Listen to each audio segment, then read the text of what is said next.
Start na? Okay, let's start. Naakoy usa ka istorya. Usa ka diyaw ni ana, naay report sa CDRRMO na naay nalumos dito sa pagtanan dira sa inyong kanang mga bisita bala. Sa ward, okay.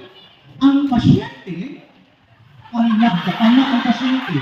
Bale, usa ka daw na ni natawag na report sa CDRRMO na naay nalumos sa ward. Ang pasyente, gihinanglan og 1 day cruise. Ug dahil ining gidala dito sa hospital. Kung nagadahi ang grade 12. Again, ang pasyente, gidala dito sa hospital. Poko. Dahil gisugat siya sa doctor, sa nurse, o sa students. Hangtod na dikuan siya sa emergency room. Ingon ang doctor, huy nurse, pagdaling taong dirag-anak na ang mga estudyante, atulis lang po sa pasyente. Kaya ang pasyente, katigak naman.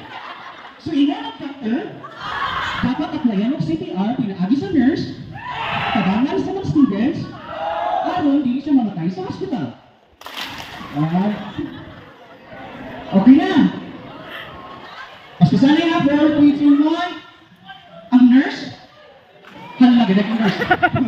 Ang nurse, kung ang pasyente, kaila di ay, mautong, ingon ang estudyante, na nakuyog siya sa nurse, hangko sa doctor, kung ang pasyente, okay na sa San Carlos City Hospital.